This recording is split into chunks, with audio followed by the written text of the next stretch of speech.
How's your week going so far? Is it good? Awesome. See, I knew I was a Kraken, right? I do it. I called it, right? That's a cracking me up. Hey, it's great to be with you all tonight. I'm different, right? It's obvious. Something's not quite right with Chris Simning. Oh, by the way, that's my name. I'm different. And if you would say that, Chris, one day you're going to be a speaker and travel the world speaking to people, I would have laughed in your face. That's not going to happen, Lord. Be careful what you tell God, because He has a sense of humor. To be continued. The story of Elijah, this aspect of what it means to tune in. Because God is always on your side. And God always gives His workers the power to stand up for Him when they don't feel like they have any of it to do. That's my life story. I struggled with who I was, my identity. I went to bed in 8th grade. Where are 8th graders right now? Where are you? All right. I look just like you. Well, hang on. No, that's all right. I was a lot better looking than you. I talked right. I walked right. I was the third fastest kid in my 8th grade class in junior high. Life was great. Life was pristine. I had it all. I was a dreamer. I already knew what I wanted to be when I was an adult. I wanted to be a lawyer. Because I always liked defending people that needed help. That was my heart. That was my mission. Was that young? And I go to bed in 8th grade, and I wake up the very next morning, and it happens to be a very important day that day. It's Easter Sunday of all days. It's my mom's birthday. It's my dad's birthday. That's kind of cool, right? My parents have the same birthday. Imagine that. You don't forget birthdays. You know what? They also have the same anniversary. And it's my mom's identical twin sister's birthday. It's a big day. I'm not a morning person to this day. I staying up till about 1 or 2 and waking up a little bit later in the morning. I don't like getting up early. And that morning, Easter Sunday, I heard my mom's footsteps come down the hallway. And I knew that in a moment she was going to open my bedroom door and she was going to wake me up so that we could get ready to go to church. And sure enough, she opens my bedroom door and she says, "Hey, Chris, it's time to get a move on. It's time to wake up. We have to get going and get ready for church." Okay, Mom. All right, I'll be down for breakfast in a minute. I had a waterbed. I don't think they make them anymore, but that was the best bed I ever had. I'm sloshing around, and everything's awesome. Happy Easter, Chris. Thanks, Mom. Mom, happy birthday. Thank you. All right, well, your Easter basket's on your desk. I'll close the door. We'll be in the kitchen waiting for you. It's going to be a big day. Grandma, Grandpa, aunts, cousins, church. It's Easter Sunday. It's going to be awesome. All right, Mom, I'll be down there. And she closes the door and starts walking down the hallway. I'm sloshing around in this incredible waterbed that I have. And I don't know why, to this day, I see that scene in my bedroom like it was yesterday. I can still hear the sound of the birds chirping outside, perched on the windowsill outside my window. I can still see the particles of dust shimmering above my bedspread as the sunlight beams through my closed blinds, the little slits in them, the little holes that were designed for them. I hear the water gushing to this day of my dad watering the back lawn with a sprinkler system, just gushing through the pipes. And I knew that I had to get up. And my motivation, to be honest, wasn't to get up to go to church.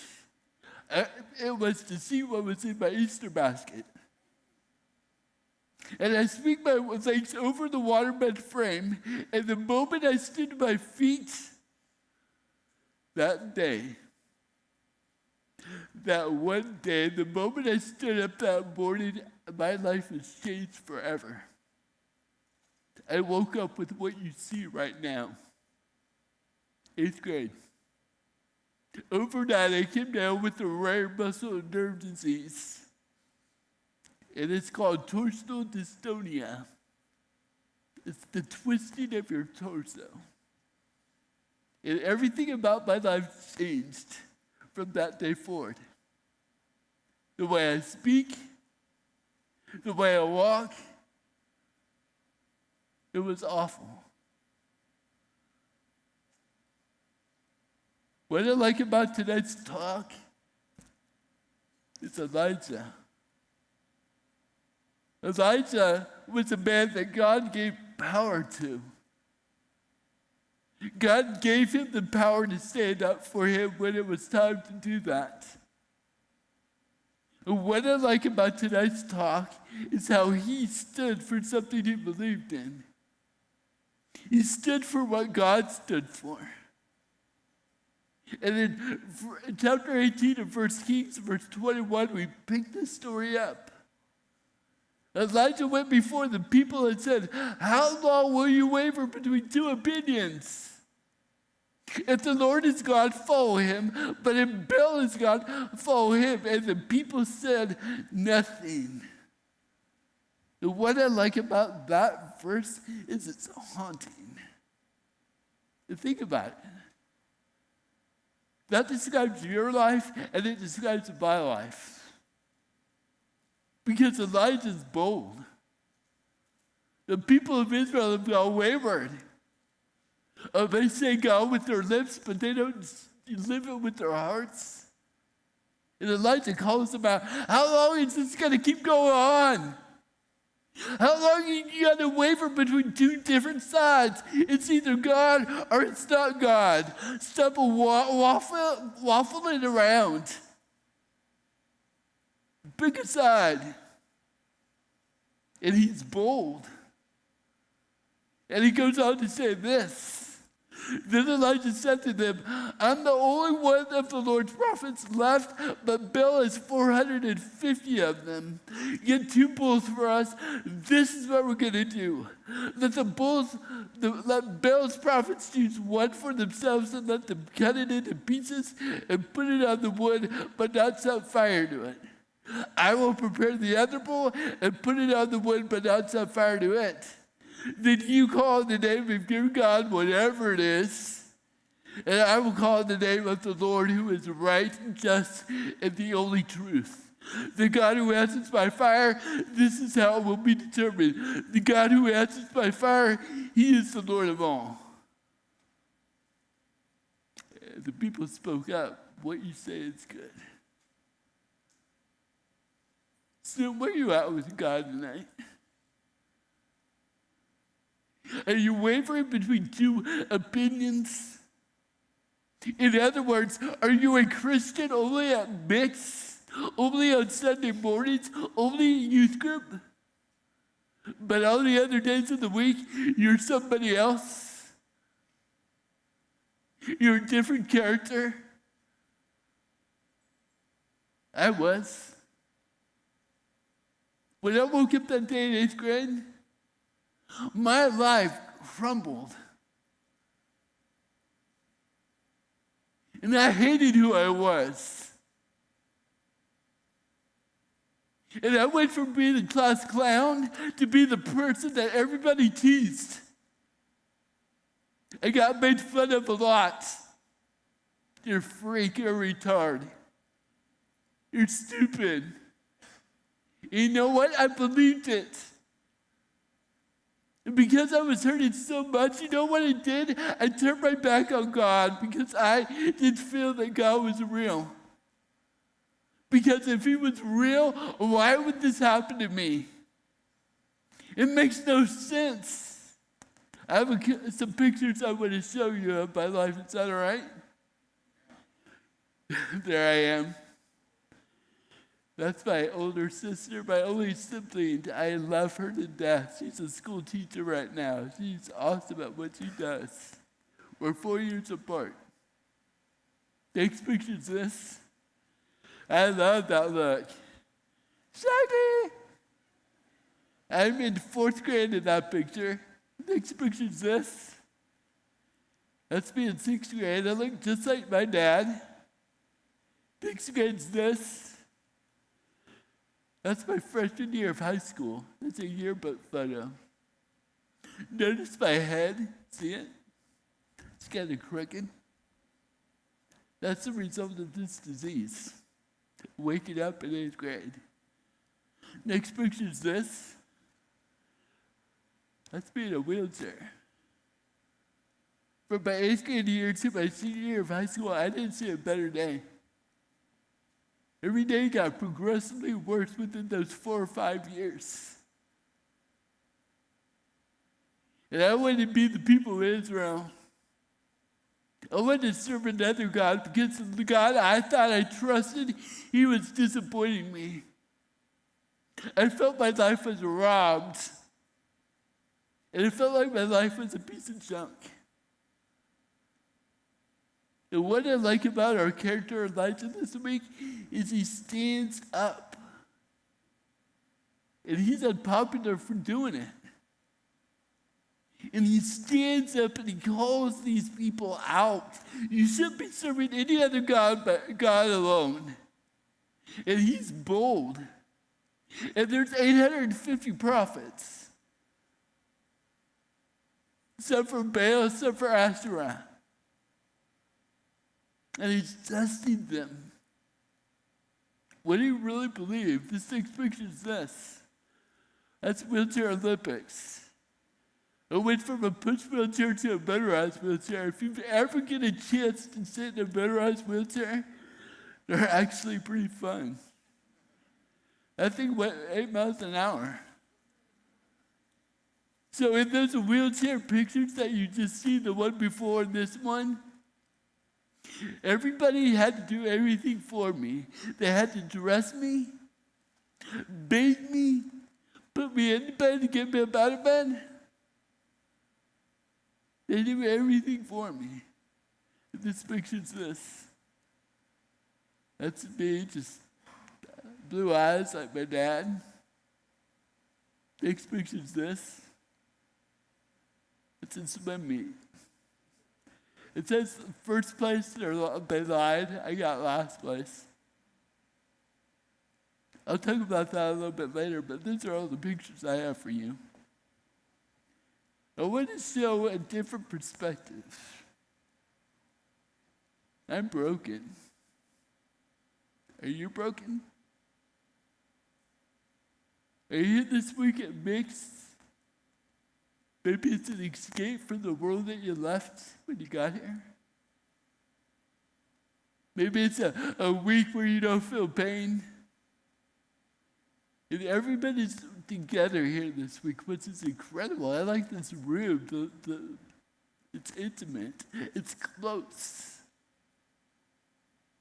But when you go back home, then what? What gods are you serving, student? Is God a disappointment to you? And so many times I feel like when we think of God, we think that God has to be cool in order to serve him.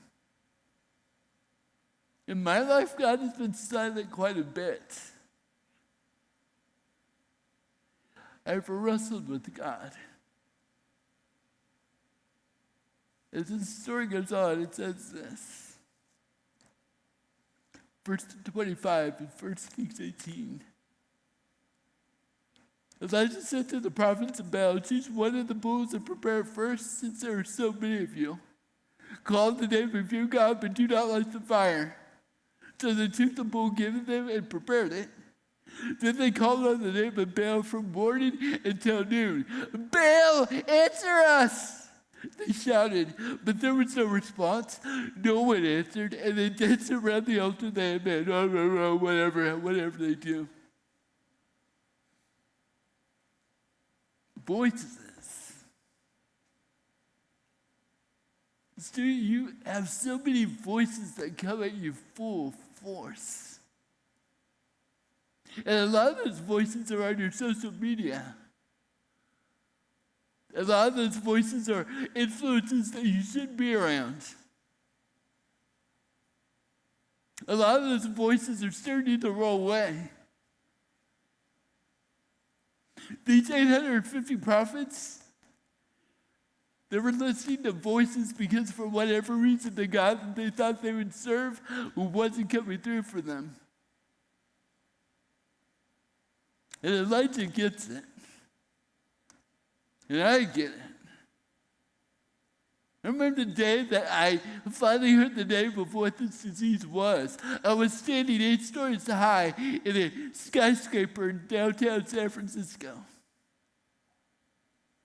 And I was in a medical building. And being up 8 stories high, I could look out at the view of the city. And I could see the Golden Gate Bridge. And I remember leaning my head against the cool panes of the glass of the window and staring straight down 8 stories below me. And I'll never forget it. I looked at a world busy with people shuffling and passing by.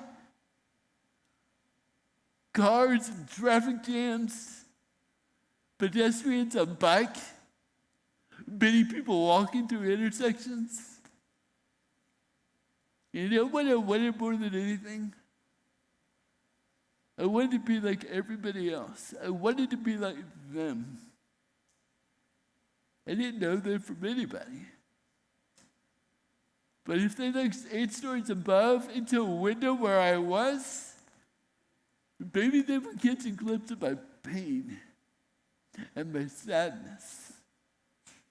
Because in a moment, my doctor was going to come take me to his office and declare the diagnosis that I would be given. And for years, that became a label on my head. And here's Elijah being bold to the point. God's giving him power to stand up for him. And new Elijah began to taunt them. I love this. Shout louder! Surely he is a God. Perhaps he is in deep thought or busy or traveling. Maybe he is sleeping and must be awake. So they shouted louder and slashed themselves with swords and spears. That's not good. That was their custom until their blood flowed.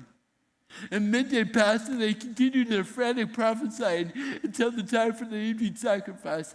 But there was no response. No one answered. No one paid attention.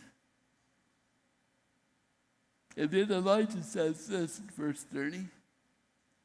Come here to me. And they all came to him, and he started to repair the altar of the Lord, which had been torn down.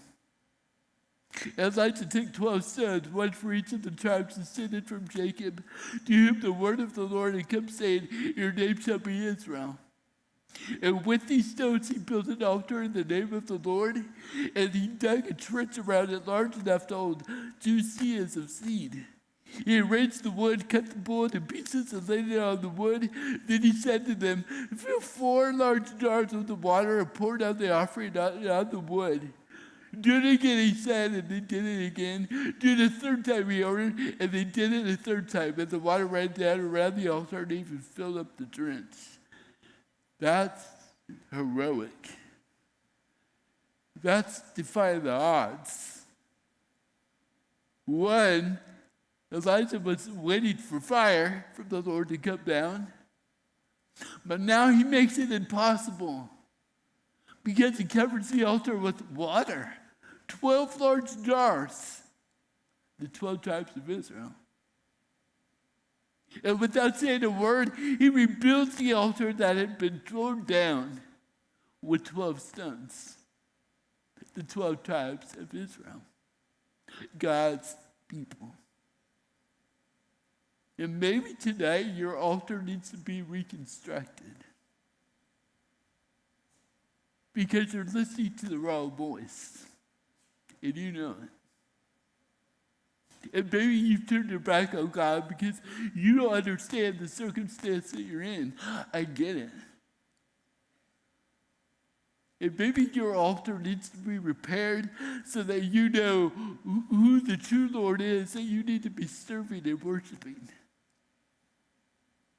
Or maybe you don't know Jesus. Maybe you don't know about this God. They're searching for hope. You're searching for a truth that is sustaining and that will last forever. Yeah, I'm broken. Yeah, I went through those years of despair and pain, but you know what? I like me. I'm fun to be with. I'm hilarious. I'm a kraken.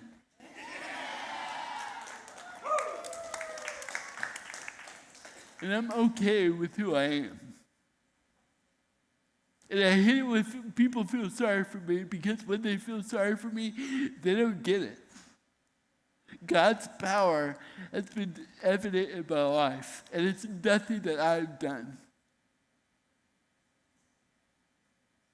He doesn't want me to waver between two opinions. He wants me to serve him when time even is tough. My life's changed at your age forever. And that's why I'm here from Phoenix, Arizona, to speak God's truth to you. You're not alone if you feel pain.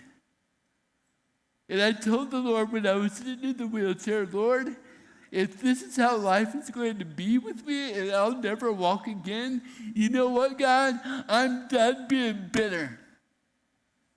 I accept this. I don't like it, but I accept it. I don't want to be bitter. Make me better instead. And that's what Elijah wanted for God's people, to make them better instead, because they were bitter serving other things. What games do you play, student? You say God with your lips, but he's far from your heart. And you know it. That last picture I showed you of a swim meet, I never thought I would ever walk again. I get involved in swimming for 2.5 years. I'm in a life vest. People are assigned to be stretched my arms and my legs. And I was in water therapy. I went to be in a class with other people who had disabilities like I did. And I didn't think it would do anything for me. And I'm serving the Lord with all my heart in the wheelchair and in this phase of my life. And I wasn't expecting it, but God showed up. In 2.5 years of being involved in swimming, you know what happened? I started to walk again because of water therapy. Because God's power was resting on my soul. And that's how I started to walk through swimming. My doctor told me to get rid of all my medication. I don't take any medication at all to this day. You know what I tell people? I'm healed. You believe that? And I always hear people, when I say that, counter it. healed? You're not healed, look at you. You know what I tell them? You're not healed either, look at you. Because we all have issues. But student, your God is bigger than any issue that you can fathom. Reconstruct your altar tonight. Stop listening to the voices that sway you the other way. You know God is true. Maybe he's silent. That's okay. He's still working on you. Are you tuning in? Why? Because if you are, God will always give his workers the power they need to stand up for him. And maybe you're the only one in the group that you're hanging out with. You can be that Elijah to other people. Are you wavering between two belief systems? Are you saying one thing with your mouth and living it another way with your heart? Come to the altar tonight. Come to Jesus for the first time. Or if you say that you're a Christian, reconstruct that altar that you know is true. God is good. God is powerful. And if I can go back to 8th grade and change all of this, as tempting as it seems, I would not do it. Because I get to own this. This doesn't define me. No. This disability sets me free. And I love it. God wants to set you free tonight. Will you pray with me?